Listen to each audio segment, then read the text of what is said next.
Hello traders, right, I was just about to go out for another walk and it has started raining, so I've posted a lot more than I intended to on Twitter this morning, which is 6th of August 2024.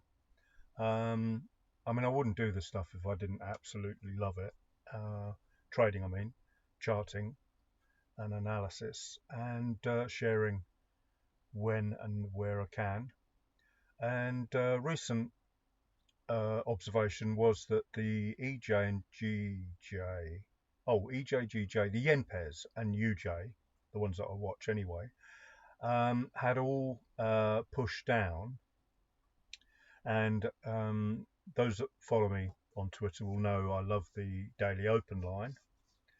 And, Medine's lines, I'd done a load of them on gold, and it was an absolute car crash, to be honest with you, but I understand it. I know what I'm looking for. I'm looking for the clear air, and with 100 of each monthly, weekly, daily, and H4 levels on there, you probably hear the rain on the roof. You can clearly see where the gaps are, and that's part of the beauty of Dean's lines.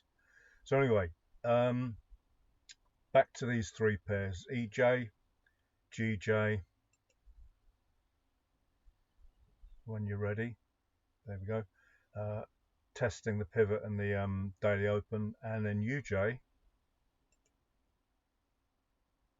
and broken through these previous lows, of course. That's GJ and EJ, I think, which is always, it's effectively a 2B, poked through and turning round there and there. Not not aware what UJ did actually. Let's have a look. I mean, I would have noticed it. Yeah, it just touched that supply area there.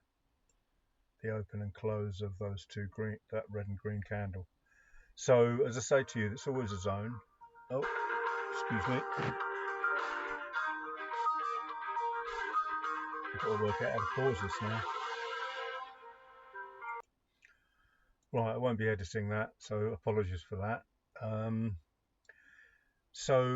What was I? Oh yeah, UJ's just tested that supply as well, but never assume anything. That's why I did tweet something on here saying these things always make me wary. And interestingly, because I was looking for possible longs on gold, new long scalps, because shorts didn't look interesting at all. Although long term, I think the shorts are still on. But never listen to what I say, guys. Never. You'll trade your own charts, please. That's a recipe for absolute disaster. In fact, never ever follow other traders' ideas. It's just, you might get one or two. I've done it, tried it. It never worked for me. So the way I assume it won't work for you either. But we're all different. So as I said in every caveat, never listen to anything I say. Always use them as ideas. I used to use the term "I'm an ideas factory." Use these as ideas and see whether you can make them work for you.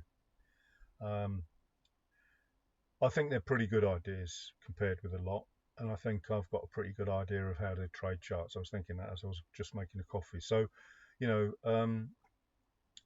do your own research, as they say. So, gold. What happened with gold? Sorry, that phone call threw me off a bit. So, yeah, I mean, zoom out. And this was my idea on gold. It was covered in lines, and then I took a few minutes to draw the lines manually. And I'll just show you quickly a couple of levels. You draw the line, the open and close on that green candle, the only ones that matter really, that monthly one, because the full bar means, I'm looking for wicks and things out inside other wicks and levels that are inside other wicks, not when it's a full bar, because it means it's disregarded them. They haven't closed or opened at old wicks. That's what I mean by these candles here.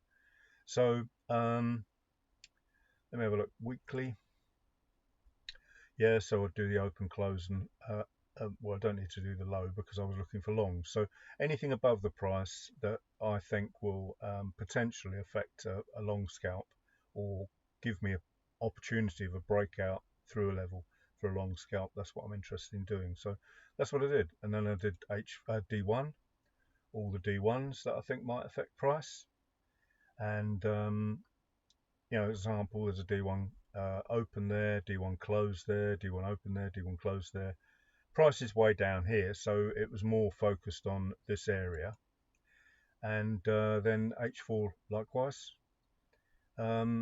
So what I suggest you do, if you've got the time, just have a look at a few of these levels, and you know, you can see the dates and times and everything on them, and have a look and see why I did them. It was a bit of a rush job. It's not perfect, but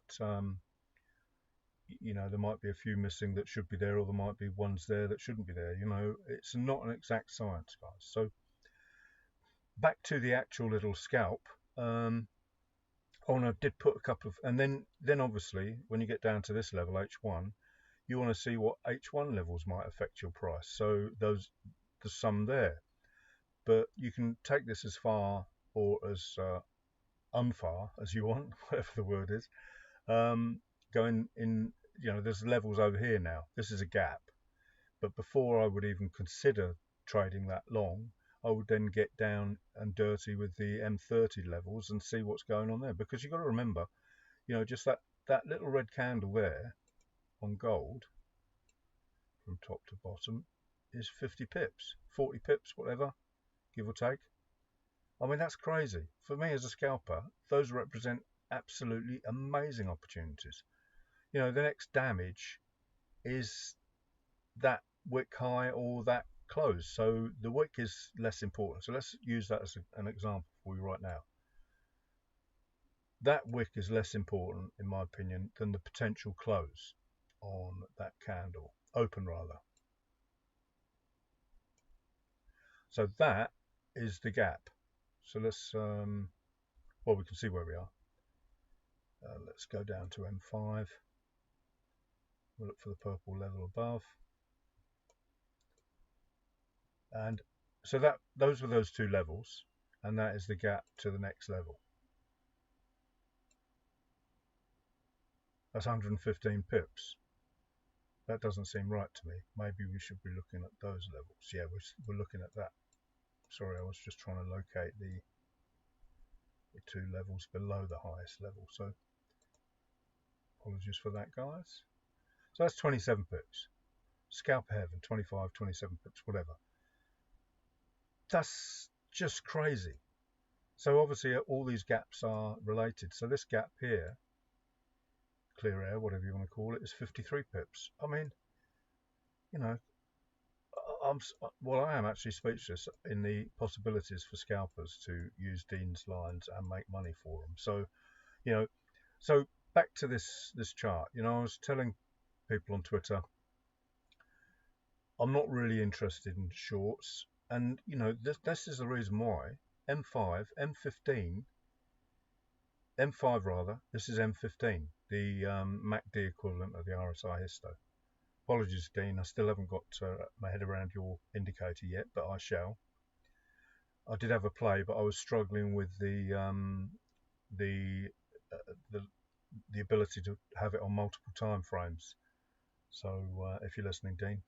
But anyway, back to this. This is now potentially a new opportunity. I presume now we are in the new H4. Yes, we are, which is what I call a momentum time of day. H4 closes. Big candles looking for reversals, using all the usual rules, of course. And if it ain't a big candle and all the usual rules, timing, closes and stuff like that. See, for this instance now, I'd be looking at the H4 close, see what that's telling me. Green there, nothing exciting there, and nothing exciting there. H1 close. Yep, all very interesting. No green there. I'd prefer to see some green there. A green close, of course. M30. No green close again. Green close there. The TMA is not as good as the RSI in terms of the closes do lag, not lag, but they're not as responsive as the RSI, but that can be good. It can stop you getting in too early and stuff like that. So I'm not worried. You know, as I said yesterday in one of the videos, none of these indicators are perfect. This is near perfect as you can ever get.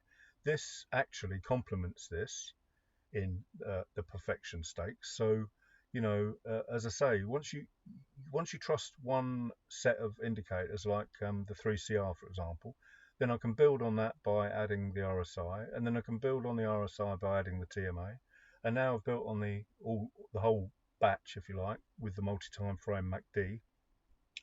So, if you discount indicators, then I'm sorry, I'm going to be blunt, you're an idiot.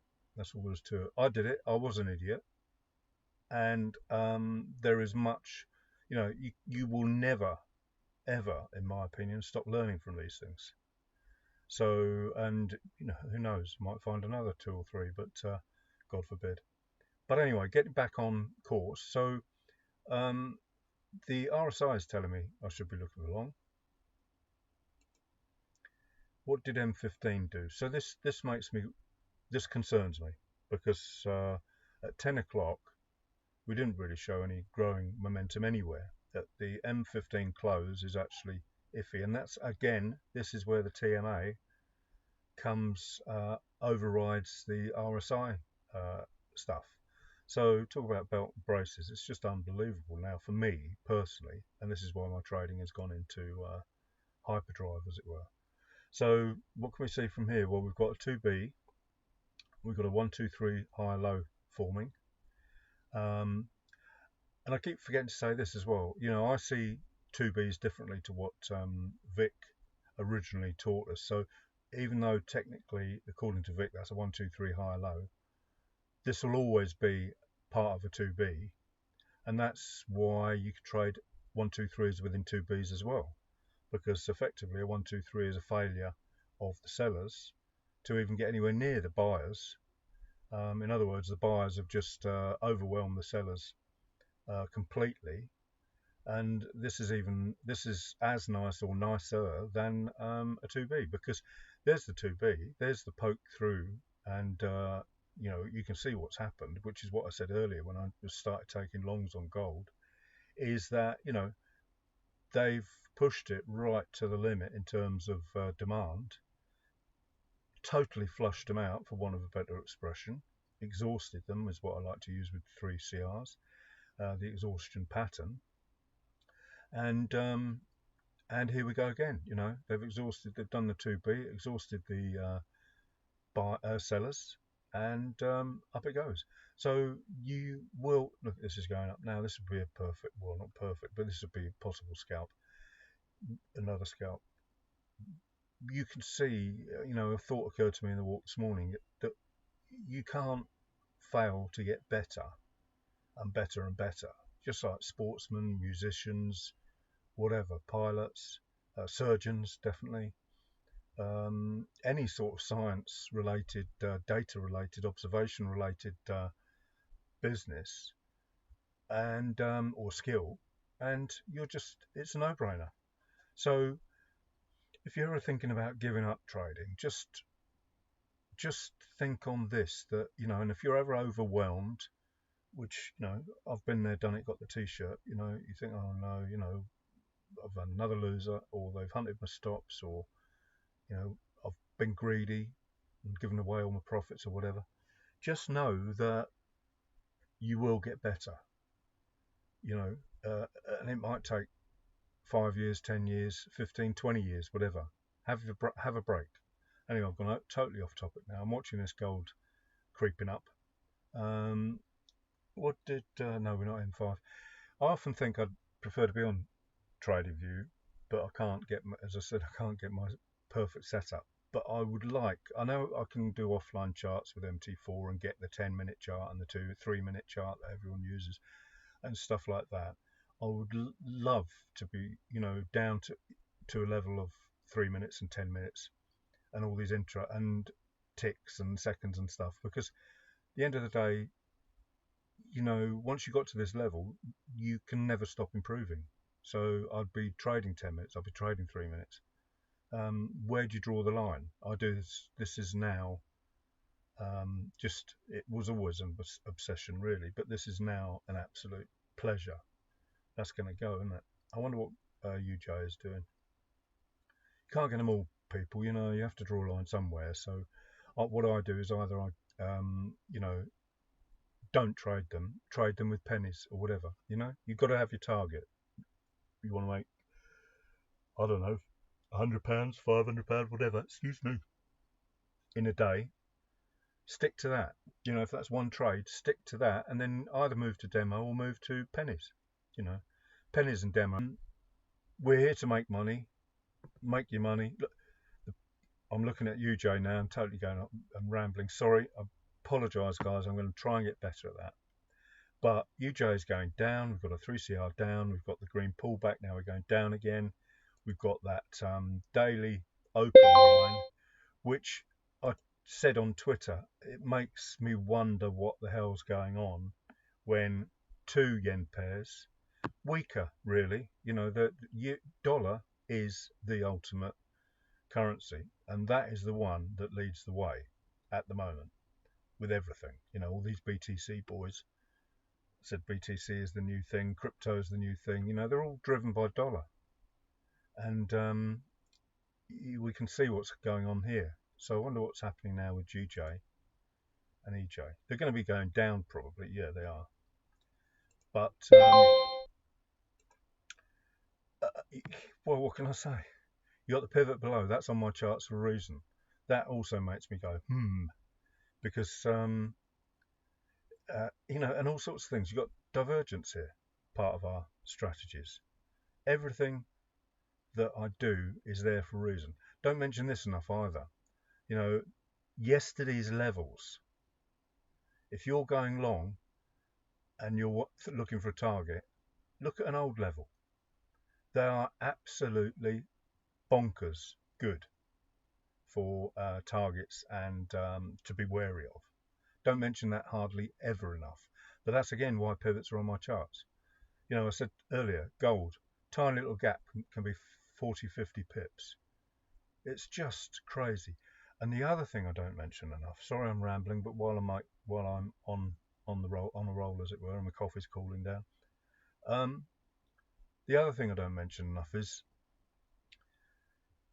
you can hit trades because you know this stuff works. You know you've waited so long for a green TMA bar.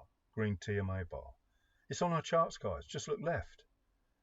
What is this? This is 30 minutes. You've waited 30 whole minutes for this to change from grey to green. You know, it could have changed earlier on M15, could have changed earlier on M5. But you always have to start high and work low.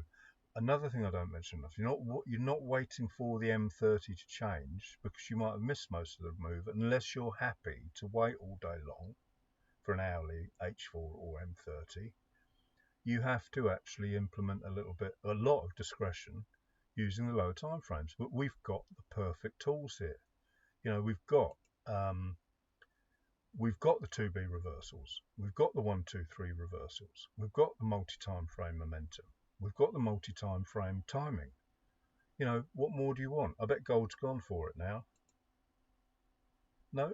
So that being the case, I can use my timing, multi-time frame timing, to catch new entries. This is why I mentioned on Twitter there's no FOMO anymore, because I know what direction the higher time frames are. I know what a pullback looks like. I know what a extreme pullback, if you like, a longer term reversal pullback looks like. I know I've got to get back into the right formation to take the longs, so I'm not bothered. I mean, what did that do in that small move? Not a lot by the looks of it. But having said that, I always try to trade to the first level that I will get a problem with. So I'm looking for the high there on a 1 minute chart with all the right triggers.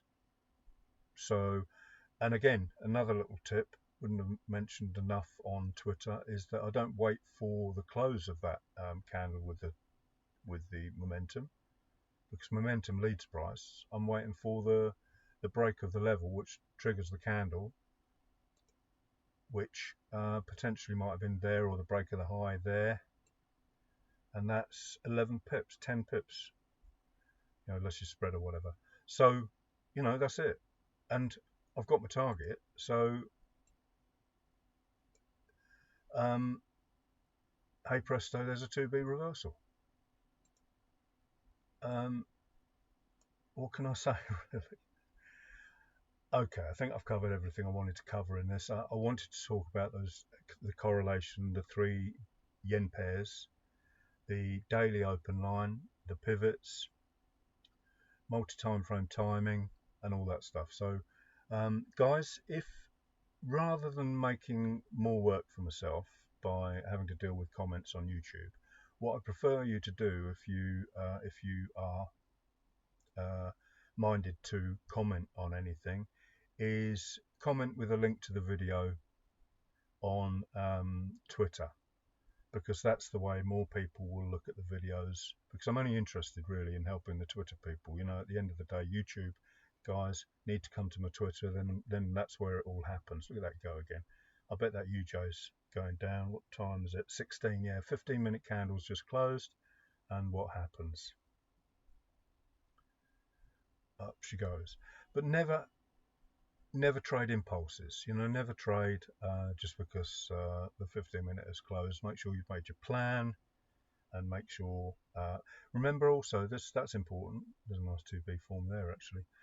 Remember also that I've talked about in the past, and that needs a unique video, the first 15-minute of the hourly candle, because that will tell you whether it's going to continue with the hourly direction, or potentially it's going to reverse on itself. So no doubt gold will be messing around right this minute, but literally right this minute, because of the way UJ's behaving. There you go. So it's pulled back. So it's broken a level of supply, excuse me, and you know that's why I want to be out at the first resistance, and then another scalp is another trade. So sorry for rambling. Remember, comments in Twitter. I'm not going to be replying to comments in YouTube. It's just too much additional work, which is pretty unnecessary. I do appreciate it, everyone, but please, let's ramp up the Twitter. Dedicated, you know, people that really want to learn, you know, share the videos. They don't all get time to watch them when I make them, obviously. So a day, a week, a month later, someone watches this. It's been valuable to them, hopefully. Just share it on Twitter and see how many other people we can get on board in terms of, you know, what I consider the right method. That's all there is to it. Okay, and I don't mean that in a big-headed way. It's just find one that works for you, whatever it is. You know, apply these entries to any method of trading. You know, as I said before, I can't swing trade to save my life, but this has to improve swing traders' entries, and then they've got you know, they've got the holy grail of their own trading system, super tight entries without all this RRR stuff, and you know, who knows, 10 times RRR because of the entries, and less stress as well. You know, anything that improves your trading, no matter what you're doing, is going to reduce the element of stress involved in it. Okay, thanks for watching. Have a great day.